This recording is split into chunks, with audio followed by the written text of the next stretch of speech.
ناظرین گرامی السلام علیکم ورحمۃ اللہ وبرکاتہ۔ سیدھی بات کے تازہ ترین پرائم ٹائم میں آپ لوگوں کا استقبال ہے۔ ناظرین گرامی، میں انصار عزیز ندوی اس وقت ایک اور خصوصی موضوع پر بلکہ تاریخ کی گفتگو کرنے جا رہا ہوں۔ ناظرین گرامی، جنگیں جب ختم ہو جاتی ہیں، ظلم و ستم کی کہانیاں اور یہ داستانیں جب ختم ہوتی ہیں تو پھر اس زمین سے کچھ الگ طرح کی تاریخ نکل کر کے ہم لوگوں کے سامنے آتی ہے، جو ہمیں بتاتی ہے کہ ظالم چاہے جتنا بھی اپنا ظلم کر لے، لیکن مظلوم کو جس کا عقیدہ اور جس کا ایمان پختہ ہوتا ہے وہ اس کو ختم کرنے کی اپنی ناپاک سازش پر کامیاب نہیں ہو سکتا۔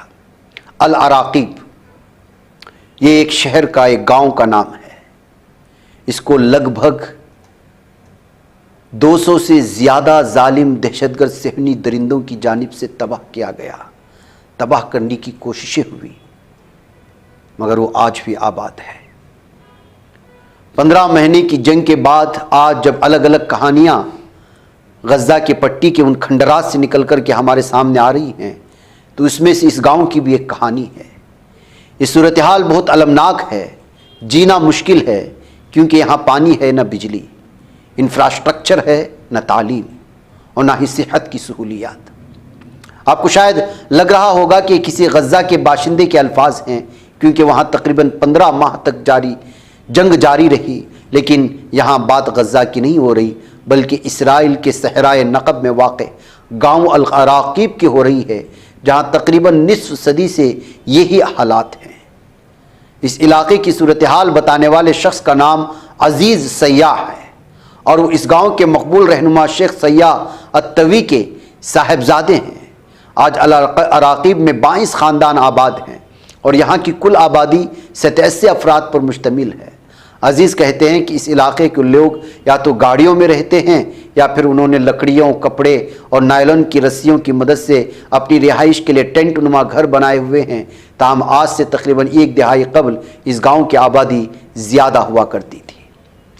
عرب اور یہودی شہریوں کی جانب سے بنائی گئی ایک تنظیم نقب کو existence forum for civil activity یا ایکویٹی کے مطابق جولائی 2010 میں جب اسرائیلی حکام نے یہاں گھر مسمار کیے تھے تو ایک اندازے کے مطابق یہاں کی آبادی 400 افراد پر مشتمل تھی۔ نقب کو existence forum for civil equity کا کہنا ہے کہ اس گاؤں کو توڑ پھوڑ، گرفتاریوں اور مقامی افراد کے خلاف ہتھیاروں کے استعمال جیسے خطرات کا سامنا ہے۔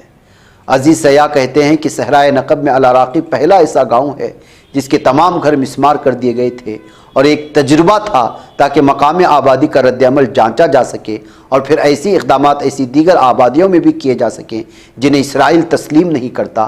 ان کا دعویٰ ہے کہ آج بھی گاؤں کے افراد کو ہراسانی، ظلم اور نوجوان لڑکوں اور لڑکیوں کو گرفتاریوں کا سامنا ہے۔ وہ گاؤں جو اسرائیل نے 200 مرتبہ تباہ کیا مگر آج بھی آباد ہے۔ العراقیب صحرائے نقب کے شمالی علاقے میں واقع ہے اور اسے سرکاری طور پر ضلع بئر سبع کا حصہ سمجھا جاتا ہے۔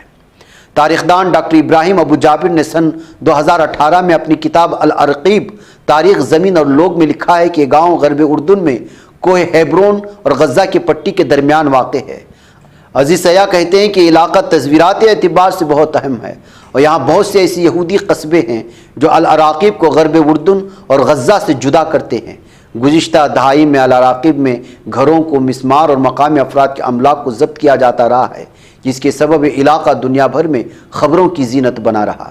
جب عزیز سیاح کی اہلیہ کو علاقے میں ایک اور آپریشن کے حوالے سے معلوم ہوا تو انہوں نے اپنی ایک بیٹی کا نام عراقیب ہی رکھ دیا۔ ان کی 47 سالہ اہلیہ کا کہنا ہے کہ میں نے علاقے کے حال اور تاریخ کو یاد رکھنے کے لیے اپنی بیٹی کا نام ہی عراقیب رکھ دیا ہے۔ فلسطینی تاریخ دان ابو جابر کے مطابق عراقیب کا علاقہ متعدد عرب قبائل کی ملکیت ہیں، جنہیں علاقہ شاید ہزاروں برس قبل وراثت میں ملا تھا۔ ان کا کہنا ہے کہ گاؤں عثمانیہ دور میں قائم کیا گیا تھا۔ ایک اور فلسطینی تاریخ دان سلمان ابو سطح اپنی تحقیق میں لکھتے ہیں کہ کچھ عرصے بعد سلطنت عثمانیہ نے شام اور مصر کا بھی کنٹرول سنبھال لیا تھا اور اس کے بعد العراقیب میں بھی زمینوں پر ٹیکس عائد کیا گیا۔ اسرائیل نے بئر سبع کی عدالت میں دعویٰ کیا تھا کہ یہ وہ صحرا ہے جس کا کوئی مالک نہیں۔ تاہم ابو سطح کہتے ہیں کہ اسرائیل کے وجود میں آنے سے 400 برس قبل جاری کی گئی سلطنت عثمانیہ کی ایک دستاویز سے بات ثابت ہوتی ہے کہ یہاں کے لوگ اپنی زمینوں پر ٹیکس ادا کیا کرتے تھے۔ ابو سطح کی تحقیق کے مطابق ان زمینوں میں خربت الجیٹھانی کا علاقہ بھی شامل تھا،